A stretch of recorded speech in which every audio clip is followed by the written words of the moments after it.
Welcome back to A Celtic State of Mind. It's Monday afternoon. I'm Paul John Dykes. I'm joined by the mighty Quinn. And Quinny, I've got to say, there could be no better T-shirt to wear on this morning of all mornings. What about sure. the Liam Scales appreciation that we've been seeing over the last few days? Well worth it, by the way. Absolutely deserved. He's been a mountain, hasn't he? Good to see. He doesn't really get into that Ireland team very often. You know, I think it was a kind of somebody else was out. I think for the first game was it Manning or something, and they ended up just keeping him in there for the second one. So he's a guy that knows how to take an opportunity. Liam Scales. There's just no getting away from it, you know, and put his body and soul on the line for Ireland for both those games, and we've seen him do it for Celtic, obviously, for the last couple of years. And yeah, some buzz. Just seeing all the kind of love and the appreciation, as you say, kind of pouring out for the big man, because yeah, man, he's had to take opportunities and really just keep his head down and charge forward through it all. So good to see. That's one of the things of football what you love, is seeing those people or seeing those kind of stories unfold in front of you. You know, the big thing for me is any young footballer looking at, obviously what they'll do is they'll look at the most prestigious players, the most talented and high profile players. You've got players like Liam Scales and before him at Celtic, Tony Ralston, who show what it's all about in terms of just always being there, being available, being fit, having the right attitude, being low maintenance for your manager. And we go on about mental fortitude, Quinny, and eventually you get the payback, you get the payoff. And Ralston's a full international, playing probably more games for Celtic now than he ever thought he would pre-Ange Postecoglou. Liam Scales has come in, having been written off by Ange, you know, and then Brendan Rodgers has given him his opportunity. It's one thing being given it, though, Quinny. You've got to grasp it, and he has absolutely grasped it. Big shout out to all our Irish fans. The main man, Jungle Lion, who gets the award for being the first comment of the day, probably for the last 5 or 6 seasons, will be enjoying this, and fair play. And everybody else who supports Ireland. I mean, I've got to admit, in terms of Irish football, the international team, the first team I watched and supported was the Euro 88 team, with the likes of Ray Houghton and Ronnie Whelan and Pat Bonner, of course. There was a Celtic contingent in there. Big Jack was in charge. And they started, I guess, punching above their weight back then. But then what happens, Quinny, is they start getting into final after final, and then there's an expectancy that they'll be in the finals of the Euros and the World Cup. And when it doesn't happen, then, you know, people start questioning what's happened to the generation of players, what's gone wrong. And I think what's happened here is, you know, they've got the right man in place. I think he got off to a rocky start, but they're getting the results. We've got Johnny Kenny in there. We've got Kelleher, a player that we chased apparently for a while. Ida, former Celt. And of course, the hero, Troy Parrott. I'd bite your hand off for him as well, but that's another story. I'm sure you've been aware of that kid scoring goals for some time now, Quinny. Yeah, I think he's been in Holland for like 2 or 3 seasons, and he's been doing pretty well. It was great watching his interviews after the game as well. So again, like, that's one of the things about football, particularly international football, that is, you know, what it's all about, you know, and being the hero for the country, scoring a hat-trick to secure it on like the last game of the group is pretty wild. So yeah, I think international football in that kind of context that you're talking about, the kind of change in the generations, and Scotland have kind of fell victim to this as well over the years, where you do have like a good core of guys at a level, and then over time it just seems to evaporate. What you find with all this stuff is it's like, you know, it's just a bigger example of some of the stuff we chat about here with Celtic in terms of youth development and just, you know, keeping up with the times and the culture of everything. There's some countries you can look at and they're just big football nations. They're always going to be at the forefront of talent and whatever. But there's lots of countries out there like Iceland that over the last 20 years have came out of nowhere, and because of like just stuff they've done, they've became relevant. You know, I wouldn't say they've been amazing or anything, you know, but Scotland and Ireland feels like in a weird kind of parallel. Both went through a similar journey there of like 10 years or something of having, you know, Ireland went, like you said, expecting all the time. Yeah, Robbie Keane up front throughout that whole time. You know, Roy Keane was in amongst it for the most part as well. And obviously we've seen Wales go into the semi-final of the Euros with Bale. And when you've got like those difference makers, it just kind of, the rest of the rules kind of go out with the window, don't they? And when you don't have those guys around, you know, like you need to be producing players that can go up to a certain level. And without that talisman to kind of, you know, make up the difference, I just think puts a bigger contrast, doesn't it, on the youth development in the area and just the standard of player that is coming out of the country, whatever country it is. Absolutely, the production line. And, you know, we've touched on international football. We're in the midst of course, of an international break. But what I want to talk to you about and what I want your comments to come in around is the next week in Celtic, Quinny. It is a massive week it's a critical week for the Celtic board. Now, if you look at the kind of background and the context of all of this, we're managerless due to some kind of fraction between Brendan Rodgers and Dermot Desmond and potentially other board members, but that was made pretty clear. We're not speculating here. I think the statement that Dermot made cut through any nonsense and was straight to the point. There were issues behind the scenes. On the park, things weren't great. We weren't performing well. Martin O'Neill comes in. You've got that momentum. There's a bit of a lifted in moods. We start getting domestic results at least. We cut the deficit at the top with Hearts and we're in a cup final. Yet, we've got an AGM on Friday. We're still managerless. Nancy may be on his way. It would appear that he is. He is the guy, it would appear, that is at the top of the list. This has happened before, of course. It's happened before when Dermot Desmond has been the controlling force with regards to when Martin O'Neill came in and Celtic were in discussions with Goose Hiddink, etc., etc. So until I see that manager being paraded at Celtic Park, I'm not putting all my eggs in one basket. And we've also seen something similar with Eddie Howe. But it does seem possible that this week we will also have a managerial appointment, Quinny. Do you think there will be a timing, tactic, if you like, from the board with regards to Friday being the AGM? They want a good news story. They want to bring in a new manager. Do you think that will be at the forefront of their thoughts? If it is, I'm probably worried already, because one of the things we all kind of know about Nancy from looking into him is he plays like a very different formation to the one that we've been doing. And yeah, the sooner he can get on the training pitch, the better. That's kind of my attitude. So if the AGM's on Friday, our game this weekend, when is it, Sunday probably or something? So yeah, I would hope there's no kind of political ammunition coming out of this, like unveil him, Thursday, for example, and then you've got kind of face-to-face time with him through that, and then when they go into the AGM on Friday, there's a different angle on everything. And I'm not against the idea of at the AGM maybe like there's a real behind the curtain moment, like where maybe there's just more information gets revealed or further explanation is given to certain things that have happened or not happened. So I don't mind that, and having a new manager in situ to maybe make that an easier conversation to have makes sense. But I would really hope they're not holding off on that. Like if he's on a plane today, if he can get on the training park for tomorrow or tonight or whatever, like he should be there ASAP to get the team ready, because all things being equal, I think anyone that looks at this appointment will agree that there is a big fingers crossed element that goes into it. Can he make the step up into European football and all that stuff, as we know?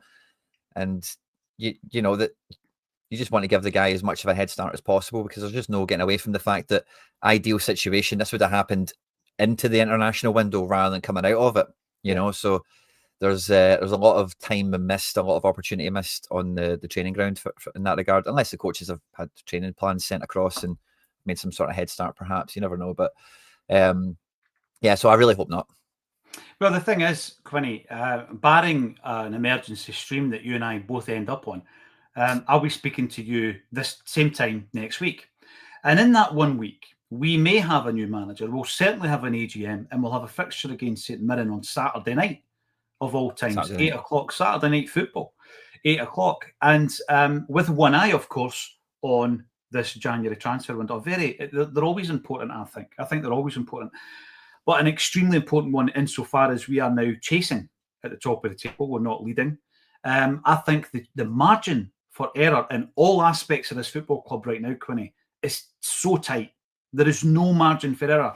See if you're sitting and you're not in a great start to the season, for example, and you've got into the League Cup final and you're thinking, we can bring a few guys in January. We've still got the second half to kind of, catch up and pull everything back. That's normally a kind of thought process.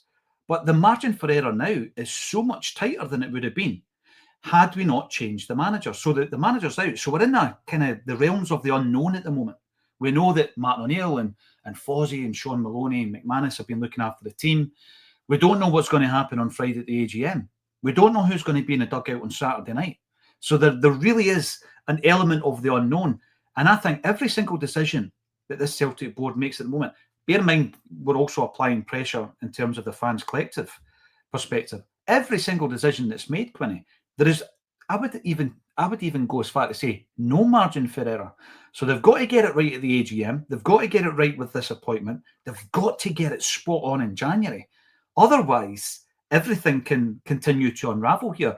And with regards to our board, I don't think they've ever operated with such fine margins. They've always had a bit of comfort space. They've always had a wee bit of that in the locker, if you like. It's all right, we'll sort it in January. They've none of that right now. Every single move they make has to be the right one.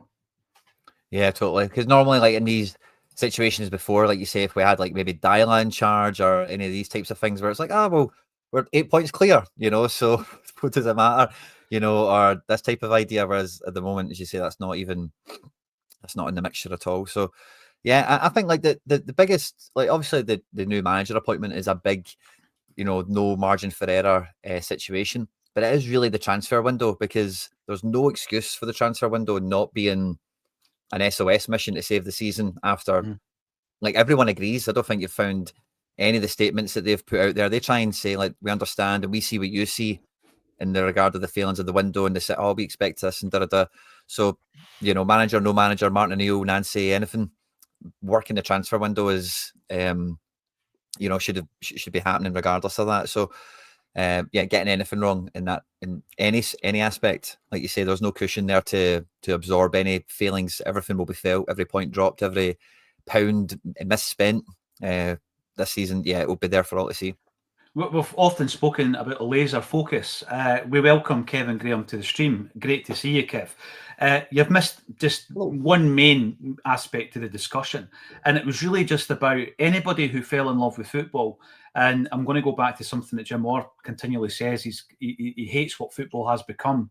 Anybody who's forgetting why they fell in love with football, when you see the goal being scored that gets Ireland a place in the playoff for the World Cups, and it's the 5th goal in 2 games by your man Troy Parrott, and the celebrations and the interviews, as Quinny mentioned, the post-match interviews.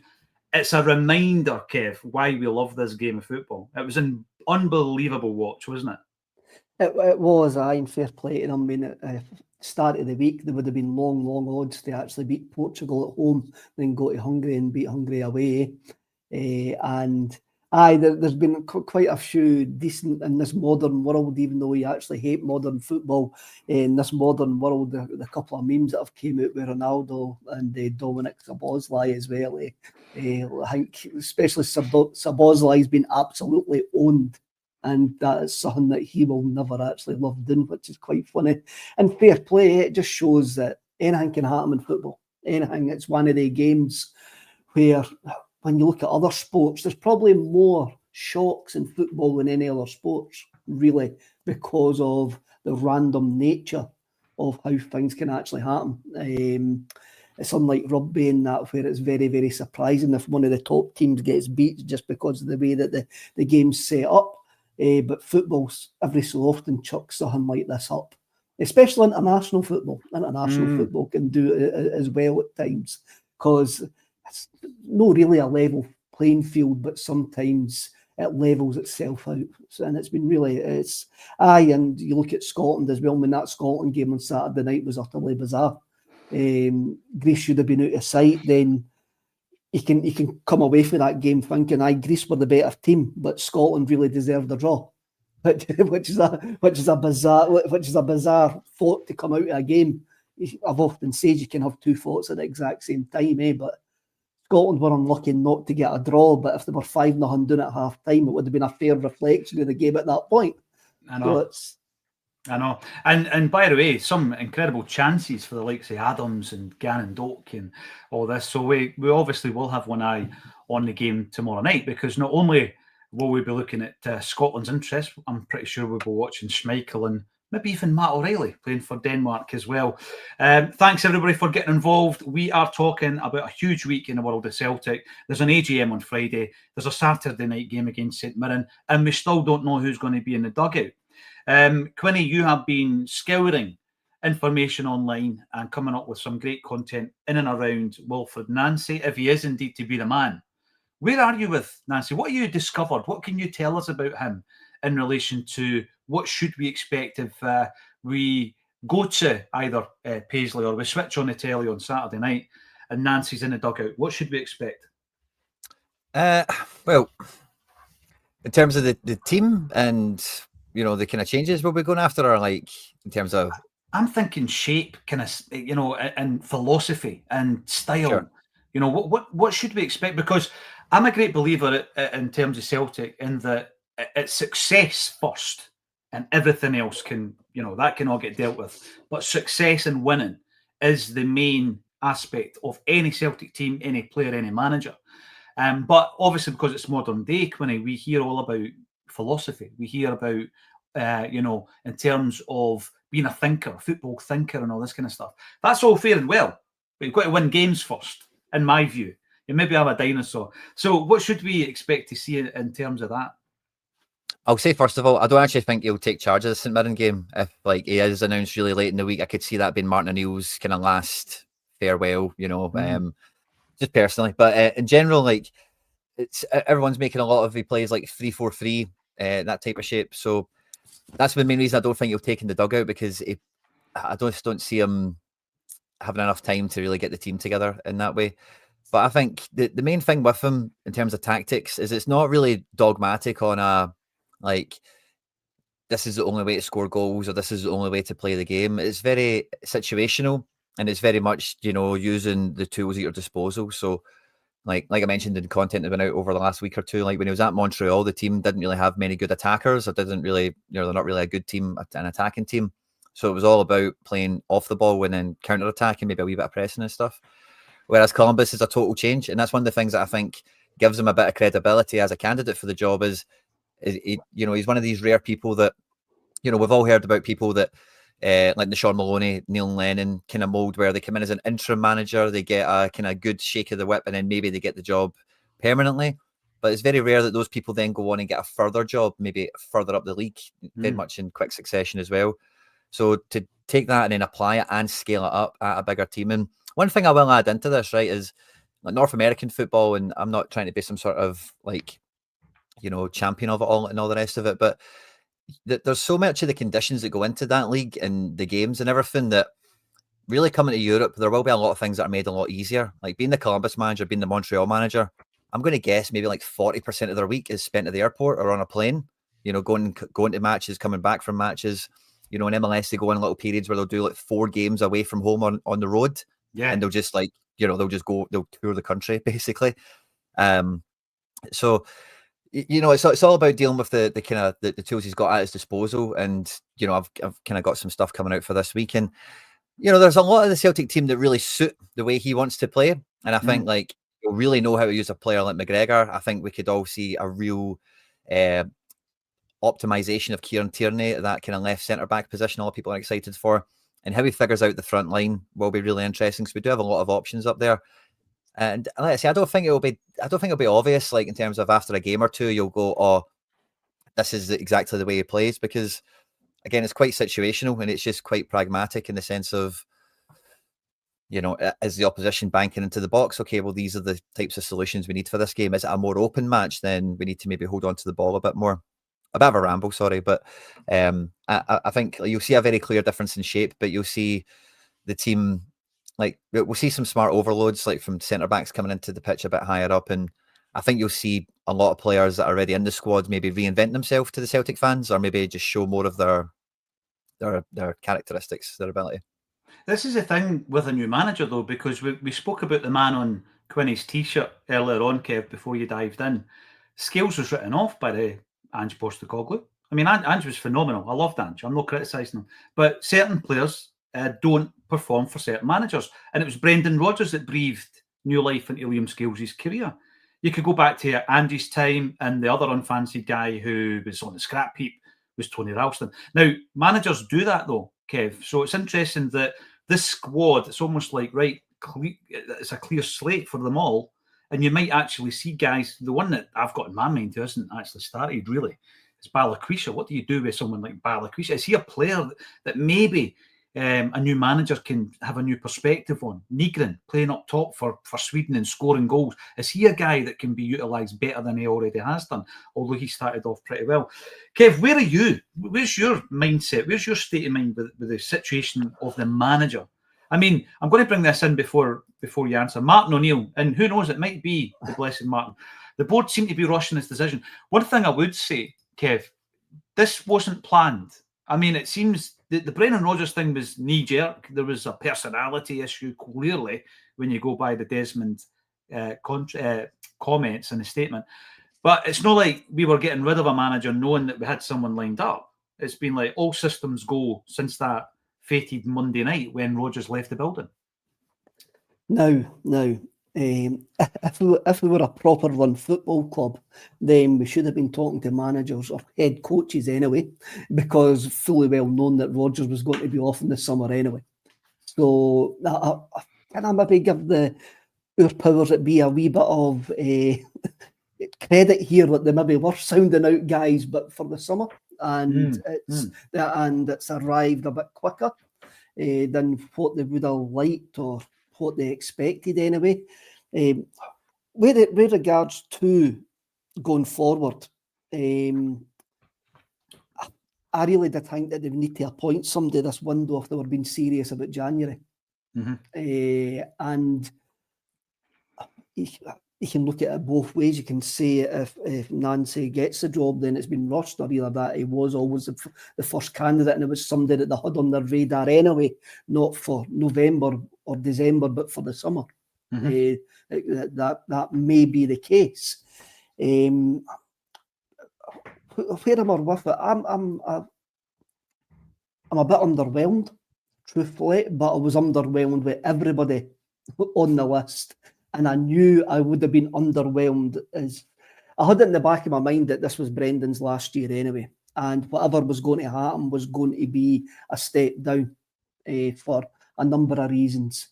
Mainly because the only reason that Brendan was there was because of a Celtic background, and we can argue about that all you want. There was a link to the football club there. And history, you know, and history there. So I always knew that the list of candidates was going to be not very exciting and it wasn't going to be a big name there. Again, that is mainly to do with Scottish football. No, the Jamie O'Hara Scottish football, Paul. No, but I mean, his argument, if he had a brain cell, he would have says that managers leave Scotland to move to bigger leagues, which was the point that you made about Postecoglou. That was the point. Nobody's going to argue with that, right?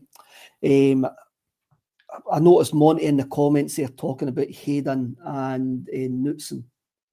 I said last week, my problem with Knutson was you can take him out of Bodo Glimt. What is he like? He's already done like quite a big interview for the Ajax job, and they went, no, we're not into this, and pulled back. With regards to the Bruges manager, unfortunately for us, the Bruges manager will be looking to go to the Bundesliga or a bigger league than Scotland. And he probably was never a candidate, even though his name was mentioned and even though he was quite nice about it, we're probably never a candidate. He's looking to go to a bigger league in Scotland. And that is just the fact of the matter there for me. With regards to Nancy, any man that's coming in, it's the worst squad that we've had in a decade. What I did find quite funny, and I think it was on Quinny's site, Seltzer here, that the Guardian reported that he was quite willing to fit into the structure where we do the scouting and the recruitment and the long-term planning. Three things that we're no very good at, if you look at the state of the squad at this precise moment in time. Yeah. But then again, I was always quite not comfortable with it. I wasn't comfortable with it, but always knew that we were going to get a young up-and-coming coach, which was going to be a massive gamble, which was going to work within our supposed structure. and that is always going to be my worry. I mean, you could keep Martin O'Neill there, you could have brung in anybody. My main worry is the structure there. That there isn't one. And they'll be sitting in an interview with Nancy now telling them, we've got this, we've got that, we've got access to this data, we've got access to this, this is what we do. But by the time you get in there, you'll really realise we're an absolute basket case at a football club. And unless he can go in there and change that, then the same problems are going to be there. I hope the guy is a really, really great success. I really do. But he's gone in there with one hand tied behind his back. After being in America and how they do their scouting, how they do the data analytics, how they do the analysis and all of that, he's going to come in here and wonder what the hell's going on. On that point, Kev, some great points there, and I'm going to expand on some of them. On that point there in relation to where American soccer is, I've done a deep dive into the 1970s and 80s version of the NASL, as it was then called, Quinny. And this was the razzmatazz. This was the box office. You know, this was, you buy a ticket to a game and you can watch the Beach Boys afterwards and all this kind of stuff. And they'll build the stage in the time that it takes you to go and get a beer and a hot dog. And I did it because of the Andy Lynch story, and I wanted to immerse myself in what it was like back then. And we're talking the time of Beckenbauer and Pele and George Best and all that. And the one thing that Andy said to me, because he's a proper football thinker, is Andy, he spoke about the fact that if they just got the academy system right back then there would have been more longevity in that particular model, right? Because the model they had was very similar to the old Champions League model of groups based on regions, Quinny, because as you say, the travel was horrendous, so they would play within regions, and then obviously there was a knockout stage after that, etc., etc. And a lot of the things they did right. I mean, they were probably at the forefront of broadcasting deals, for example, to bring the game to the entirety of the US back then. Names and numbers on the back of the jerseys, lots of different things. As I say, the group stage, that very similar to what happened 30 years later in the Champions League. But one thing he was critical of was their inability to produce quality through their own academies. Well, they've got that now. They've absolutely got that. And one of the arguments last week was talking about the quality of their league based on Opta. Well, you know, they're a top 10 league then. If you want to use that as your Bible and your gospel, they're a top 10 league now. And that's taken decades of planning and nurturing your own talent, as well as building the brand, because it was all about brand back in the 70s and 80s. And they didn't really focus on developing their own talent. They've got all that now. And in relation to some of Kev's points there, I agree with you, Kev. We absolutely should have had a shortlist, and we should have started already doing our work, because the man in charge hadn't signed a contract beyond this coming summer. So you're right. He should have been on a list. Everybody that we've been interested in should have already been sounded out. You're saying there about underwhelmed, Kev. When's the last time you weren't with a Celtic? And I don't mean you personally. I don't mean you. But, you know, the underwhelming nature of Ange, I think, was down to the fact that we had gone down the road, so far down the road with Eddie Howe. It wasn't anything personal against Ange, right? It was a throw of a dice by the Celtic board back then. Then, obviously, previous to that, it was Neil Lennon's return on the back of Rodgers. After Ange, you know, so you go through these things, and it's like a lot of people were underwhelmed when Brendan came back, Kev. So that underwhelmed aspect of it, is that kind of been there since the first time we appointed Brendan Rodgers, do you reckon, guys? Because, I mean, we're going way back now. Were you underwhelmed when Dyler got the job? Were you underwhelmed when, you know, Lennon got the job first time in? Probably. So that's just been a trend, hasn't it? When was the last time you were like thinking, I'm not underwhelmed by a managerial appointment? Doesn't mean to say it's not going to be successful, is my point. I was sorry, Quinny, I'll jump in. I was over the moon with Rodgers. First time. First time. First time.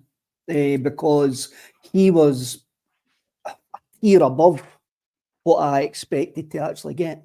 Going for Dyler. Dyler's a strange one. Is a real strange one. He wasn't meant to be the manager. He was meant to be Roy Keane's assistant. Turns out he ended up being the manager.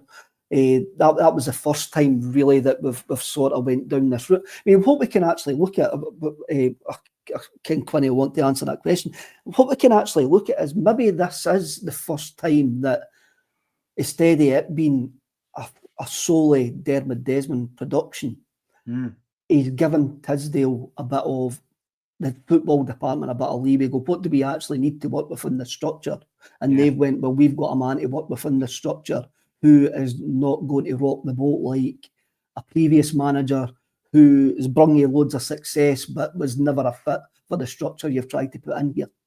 And maybe that's where we're coming from. And that's maybe what I'm clinging on to. That's optimistic, but yeah. It's maybe what I'm clinging on to. And that's nothing to do with the guy. Whoever was coming in, unless it was a top class manager, has already got a lot of goodwill coming in this current climate that we've actually got. And if he comes in and starts talking about philosophy, you remember Ange, you remember the first couple of games of Ange, folk wanted to lynch him, folk wanted to hang him for the stand. And I get a same kind of vibe that it could go the same way for this fella if he gets the job.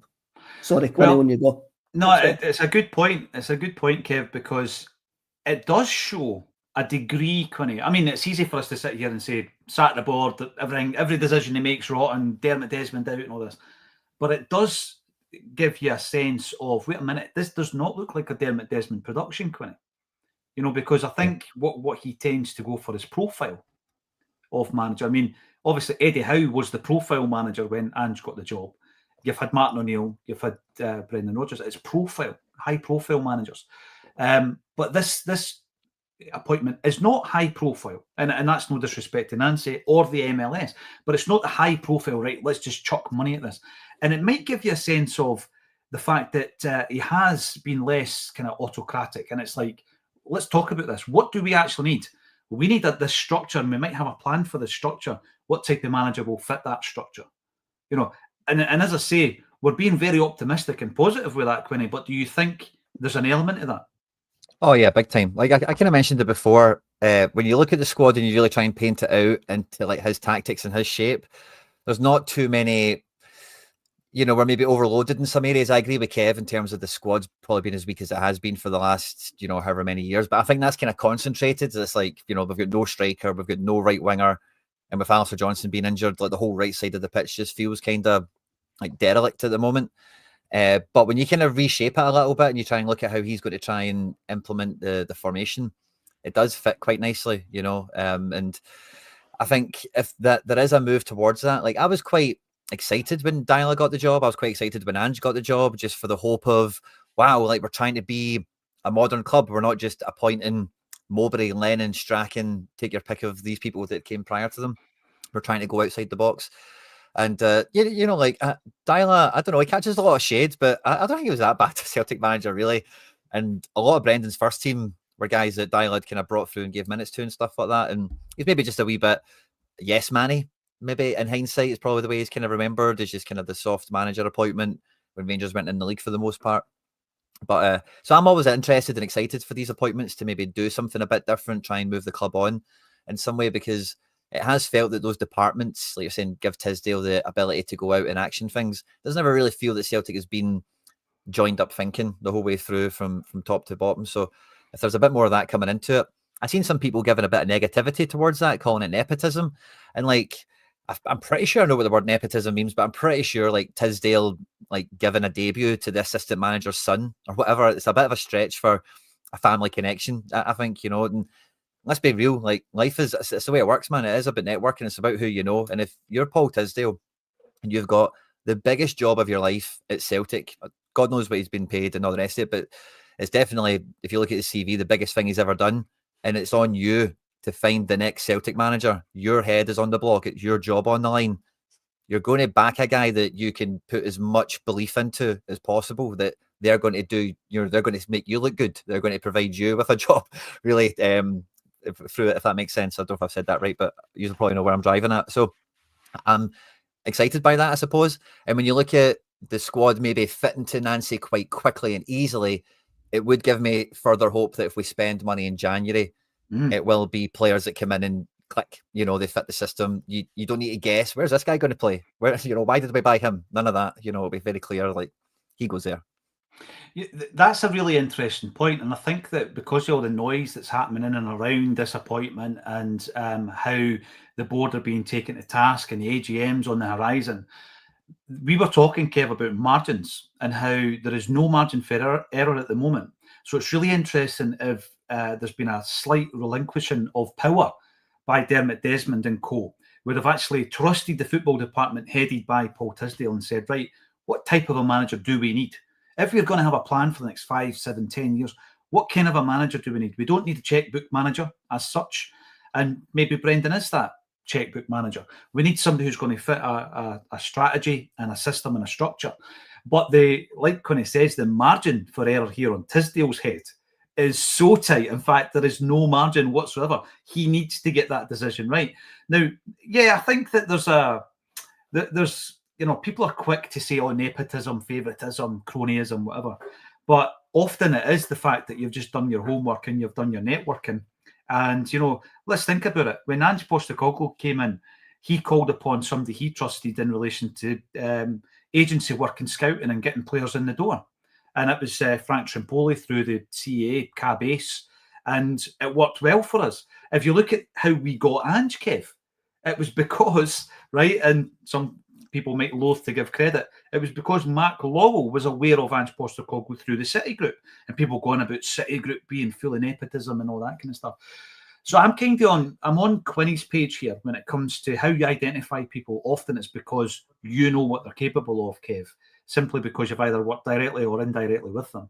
I don't have an issue with that, to be honest with you, Kev. I have no issue with that whatsoever. And if I'm going to try and take a positive, is that there's some kind of relinquishing of power in terms of the decision-making process. You pointed out last week in the comments that the guy who's running the football department should be making these decisions. Aye, it should be. I mean, he's the head of football operations. Yes, head of football operations should be in sole charge of actually picking the manager to be head of whatever vision that football operation has. So if Tisdale has maybe got Desmond's ear, we didn't ken. I mean, we all thought he was Brendan's man. Now we've heard be rumours that he likes a wee 18 holes with him and like maybe been to Sandy Lane. I was going to call it Sandy Beach there, or was it Sandy Beach? I can't remember. He's maybe been there and he's maybe got into Desmond's ear. And again, it's just a mess that we're actually, and this is what you're looking at. You're looking for the outside. We don't know exactly what goes on. We didn't know exactly how the scouting works, how they use the data, how they use that. And this is the questions that Nancy will be asking. How do you actually use this? And if you've got the full access to the data, which I'm sure you have, which I'm sure we actually have, then he'll maybe come in and go, we should maybe start using it this way. And I mean, what was it Tisdale says in that forum that he was basically brung in? He's got a data model that he uses all these stats to identify players that fit into the way that we want to play football. Yeah. So if that is the case, and the previous manager that they want to play them because he just wants. I'm trying to think of a different car than a Rolls Royce. He just wants blacked out Range Rovers instead of Honda Civics.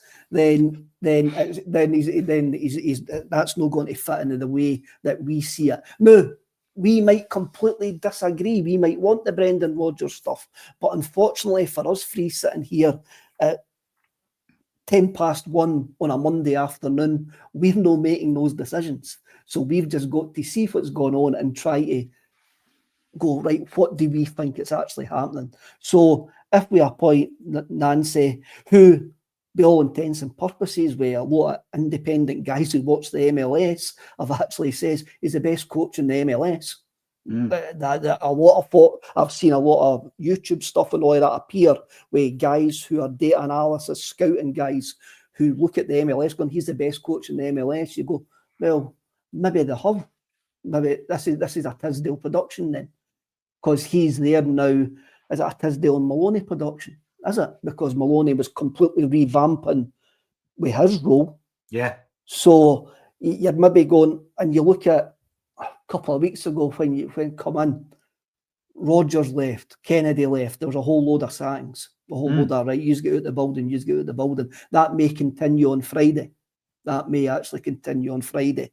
And it could be that maybe you have annoyed the largest shareholder, not the owner, the largest shareholder who has more power than what he should have, into doing things differently. Again, that has been really, really optimistic. Really, really optimistic. But I've got to be, because we're bringing in a guy who is meant to be the best coach in the MLS. Yes, it's underwhelming. Everybody was underwhelming on that, but I expected that to be the case. I did expect that to be the case. When you've got folks shouting about Klopp and stuff like that, you go, that's not happening. That is not going to happen. The other thing, when I'm saying that I'm underwhelmed, I would have a look at it if any of our rivals were appointing Nancy as a coach as well. I'd go, that's interesting. That's a good point. That's interesting. But am I scared? No, I'm not scared, but that's interesting.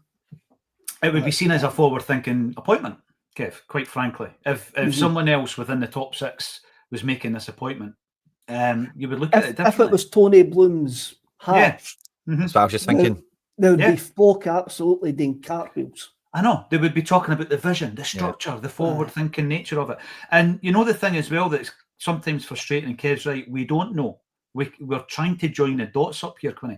There might be this master plan, this big plan, and a big part of that plan is the Barrafield Training Centre, and Sean Maloney is a pathway manager, and this new forward-thinking manager comes from MLS, and more of a focus on data when it comes to a data-driven recruitment model. It's just that they don't communicate it very well, Quinny. And it's not like, there's nothing wrong with talking about your ideas. I've always said this. I sometimes mention things here that are in a planning stage because I know nobody's going to execute it anyway, Quinny. So I'm not scared that somebody's going to come in, nick the idea and do it better because there's so much planning involved in it. The concept's only one part of it. Sometimes Celtic seem reluctant to share information like this. And if there is a big, massive plan and this is part of that plan, tell us. It makes far more sense and we'll all be behind it. Totally. I think, I've said something similar on here before, but they do act like they've got some sort of secret recipe to football that they can't share with anyone. I know. And they think somehow, like, because of whistleblowers, we know that Jamestown exists. And because of secret agents hacking into different football teams, we learn that they use data over there, by the way, or they have more than 2 scouts on their books. And it's not the fact that every other club is accountable to their fans. And when they don't, hit the mark, they acknowledge it and they say, well, and, the Japan thing gets brought up on here, again, it's not a secret. It's not as if we've had some sort of spy in the Japanese government to go through their files and go, they're planning to win the World Cup in 100 years, by the way. Don't tell you if it's some sort of... So anyway, Celtic acts like they're keeping something close to their chest that no one can imagine. And it's, I say, some sort of secret recipe. And it keeps all of us in the dark. And then it keeps you... And again, when we're trying to join up the dots or read between the lines from the outside, because none of them join up, or it doesn't really seem to make sense, it very quickly can erode into, this is a shambles. What's going on here? Why did this not happen? And, who's this guy? What does he even do? Why did that guy leave? Why did, and you then, like Brendan Rodgers says, you then manufacture some of your own stress because fans then ask questions. Fans want to know where their money's going. Fans want to know what they're supporting this year, what the actual ambition behind the team is. A lot of people are upset with the Nancy appointment, and there is reason to be, because I do think, although we could all agree this was bound to be in the underwhelming category, and I'm quite pro Nancy, but I would put him in that bucket quite comfortably. He's not the Kieran McKenna or somebody like that, the Klopp kind of thing, if we want to live in cuckoo land for 5 minutes. But really, for all intents and purposes, Celtic should have got a top appointment here. Like Marco Rose was probably the one for me, that if they're spending big money on a manager, he was available and could have. So Celtic really should be going in that way. And for them not to be, again, without knowing the strategy, where that's came from, who's decided that? Is this something that's been in the offing anyway? Was Brendan Rodgers maybe out of sequence somehow because we didn't expect to lose Ange? Or, we're all guessing so much. So then we then decide what the story is, just through talking about it and trying to be, well, what actually could be logical or reasonable. Yeah, put us right. Why not just put us right on it? Quinny, the bottom line is, you mentioned Marco Rose, there was other guys mentioning Thiago Motta and guys like that, right? So if you're willing to pay a manager £3 million a year, he's going to have a look he would have a look at Scotland. He would. But we've quite obviously we didn't want to pay £3 million a year on a manager to come here to repair his reputation. We would rather go with an up-and-coming coach. So it's obviously, you can look at it 2 ways. it's an operational decision or it's a cheap decision to go, we're not spending £3 million on a manager anymore, which takes out these boys who are out of work, who they're not coming to Scotland for £1 million a year. Nah, they're not doing it, even if they actually need to actually get their reputation back up. Unfortunately, it's not the be all and end all, but playing in Scotland is a massive problem for a lot of for us. Not the size of the club, and not the size of the club is where we actually play. But you're probably right there, Quinny. It has been an operational decision for me, but we didn't ken how they've got to it. Do we really want to know how they've got to it? We're saying it's I think a lot of folk are having a wee laugh when we say it's a master plan. Well, a master plan because they say that they do long-term planning, and we know that. So look at the state of the squad. There's been no long-term planning whatsoever factored into that. But again, we're football fans. We hope that everything's part of a process that joins the dots, but they should still be getting hell on Friday, no matter what actually happens. Unlike Quinny, I believe Nancy will be in the dugout on Saturday night, but it'll be Maloney and Mark Foran that'll probably have took the team and set up the team and done it like that. I think O'Neill played his hand ages ago by saying he wouldn't be there after the international break. I think he knew what was going on at that point, and so did Gordon Strachan for some bizarre reason as well. Yeah. See, the thing though, Kev, right? As a platform, as three Celtic fans sitting here talking about this, I think there's two ways you can take it. You can be ultra negative, right? You can actually stick the boot in here and say this is a club that is grasping. They're so far out their depth. We could go down that route, and some of that is true, and we have said it in the past. Or we could say, right, you know what? Maybe the biggest issue here is the fact that they've not communicated this. But if you then start taking all the elements and say, right, we have appointed a head of football operations in Paul Tisdale. We have appointed a pathway manager that was so much required when you look at the absolute lack of talent coming through from an academy that, has failed to produce for decades, really. I mean, because I'm sorry, if you tell me that we've produced 4 players in 20 years, that's not going to cut the mustard for me. Absolutely not, right? So we created the position first for Darren O'Day. We replaced him with Sean Maloney. And let's be honest, if we want to be mega positive about it, Sean Maloney has coached at an elite level. And I'm not talking Hibs and Wigan. He has coached at an elite level. We now have him working with our young players. That's a forward-thinking move. Who knows what's happening to Lennoxtown? I'm not convinced that Barrowfield is just for youth players in the women's team. And that's no disrespect to the two elements of Celtic. I'm just not convinced that's the case. I think that's the future of Celtic's training base.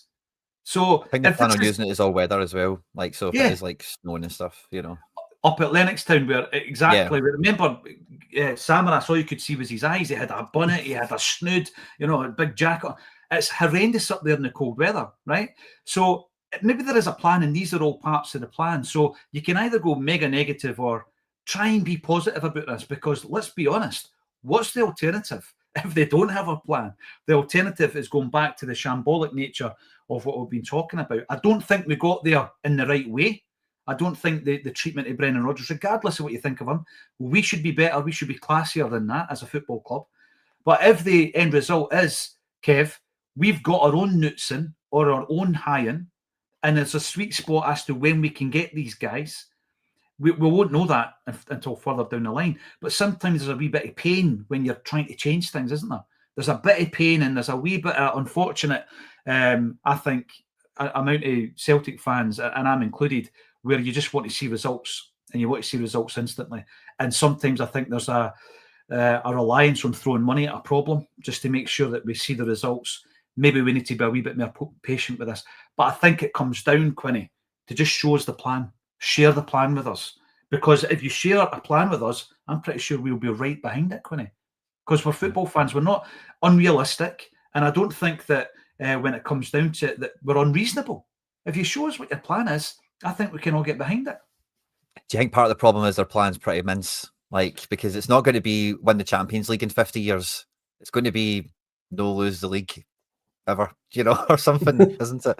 Stay 1 point ahead of the main challenger. Well, this Is that maybe why they're secretive about it? We can't tell them how unambitious we are.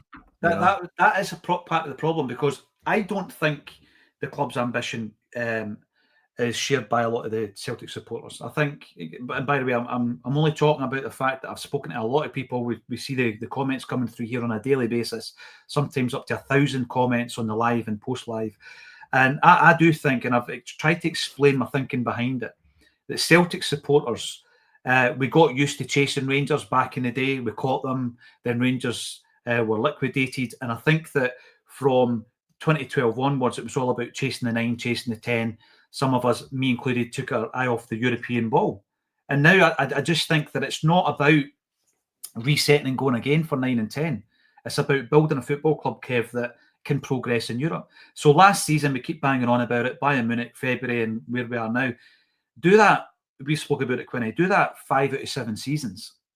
And before you know it, the amount of investment you're getting, the amount of income you're getting from being there, ensures that you are gradually getting better. And maybe after 5 seasons, you're like, the 10 games we spoke about, now we want a knockout. We want to get in the last 16. And that then becomes normalised. We'll never get there if we look behind the curtain and then recede into the hedge, Homer Simpson style, because that seems to have been what we've done. I really hope, and I'm not a happy clapper. I mean, you just need to listen to any of the shows over the last 8 years. I am not a happy clapper when it comes to Celtic Board matters. But I hope there is a plan. But as Kev says, it changes nothing for Friday. And I want to touch on Friday before I get into some of these comments. Kev, what are you expecting about on Friday? Because we know what the Fans Collective want. They are sharing their views on the social media channel. We know what we want. We want big change in the boardroom. Do you think we're going to get it? I want change in the boardroom. Going back to your ambition, I think they're already quite clear what the ambition is Rangers +1 in European group stage football. That is their ambition, and I don't think that will change. I want a wee fresh on the board. I want a nice wee refresh on it. I think we will probably get a new chairman, whether that is announced on Friday or not, I don't know. It depends how stubborn they are, and if they want to make it look like they have backed down a wee bit on that. Again, I want us to improve in all areas. I really do want us to improve in all areas, but I think the change that a lot of people want will not happen until somebody else is a major shareholder in the club. So what we're really hoping for is a wee bit of movement here, a wee bit of movement in the board, a wee bit of a fresh face and all of that there. Maybe take it off the chief financial officer and the CEO. Go, right, we ken this is not really your strong suit, so we'll get somebody else in to do this for us, even like on a case by case basis, like trying to get deals over the line or something like that. I know. So. In a word, no, I didn't really expect major change to be announced at the AGM on Friday, but I do expect some changes over the next couple of months. Yeah, I think that's a long way roundabout actually saying that I think there will be changes over the next couple of months. They'll announce Nancy on Thursday, so that takes a wee bit of focus away for the AGM. We can see through that, lads. We can see through this PR. We're not buttoned up the back, but I think there will be changes over the next couple of months. I think that's where it'll come. A lot of this is down to timing, Kev. I don't think the club wants to concede. It was like during the COVID season, they didn't concede that Peter Lawwell stepped away because of the disaster of a season or because of the fan pressure. They let it die down a little bit and then he moved away. And he came back, obviously, as a chairman. But they don't want to, the timing's got to look good for Celtic, I think. I don't think they want to show that they're going to bow down to any demands of Celtic fan groups. That's the impression I get. And it wouldn't surprise me if the timing of this, and I said this to Quinny, and Quinny disagreed. He reckons if your man's here, get him in. Forget all this tactical nonsense. Get him in and let's start doing the job and let's prepare. Because if you have a think about it, the safest thing to do, our next 3 games are away. St Mirren, Feyenoord and Hibs. And then the 3 games after that, Dundee, Hearts and Roma. So if you put a manager in, Quinny, you are going to have to hit the ground running. St Mirren away, tough game for Celtic. Then you've got Feyenoord away, and then you're coming back to Hibs at Easter Road. That is an introduction and a half for any new manager, Quinny. That's why I think like you'd probably just give O'Neill the St Mirren game, and yeah, just parachute Nancy in there after, because let's call a spade. Whatever happens in Feyenoord isn't a mark on anyone, whether it's Nancy or anyone else who would be appointed. When the fixtures came out away at Feyenoord, I think everyone wrote it off as like, right, well, if we get anything more than 0 points there, it's a W. And with the current situation we're in right now, looking ahead to that, again, I don't think anyone expects. And don't get me wrong, we don't go into the game expecting to lose or like writing it off or anything, but just reality being, dropping points at Feyenoord has a lesser kind of ripple effect, a consequence. There's less on it for us in terms of like the actual season and the success of it all.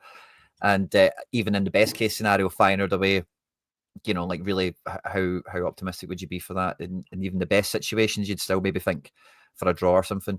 Whereas St Mirren are consistently one of the hardest teams to play in this league. We've seen that through Ange and Rodgers over the last 4 years or whatever.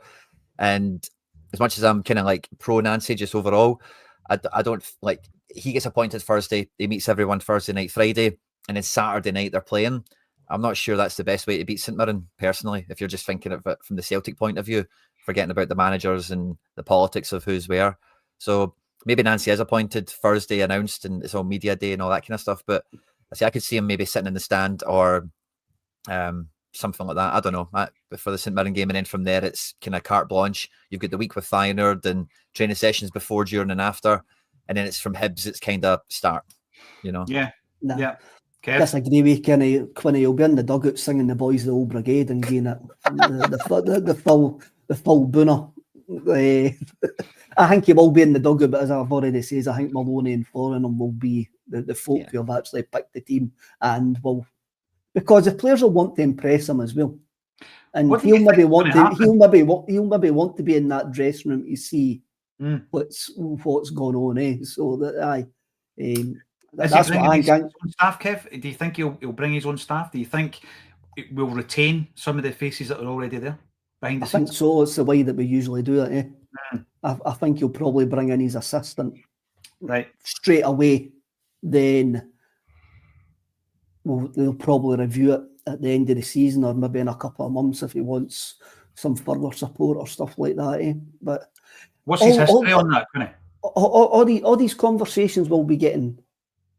He will have spoken to Sean Maloney, Mark Foreign, Martin O'Neill, and even though we all think there's nothing happening, these conversations will be being had, and also he will be doing the due diligence on the squad and going, Jesus, what have I let myself in for here? Because that's what we've got to remember as well. The squad is terrible. And you were talking about progress. Sorry, Quinny. You were talking about progress, Paul. What would we see if we don't win the league? So say nothing really gets fixed, but the poor squad, we don't end up winning the league. What's the progress that doesn't stop him getting terminadoed in the summer? Well, that goes back to that structure, Kev, doesn't it? That goes back to the vision. And if the vision is shared, listen, I'm a great believer in change. Change is inevitable, but I don't think it has to go hand in hand with failure. Because you can have change and success. Because Tom English will ask that question on Friday. Yeah. They can, if you didn't win the league, you're probably going to be out of job. And that question will be.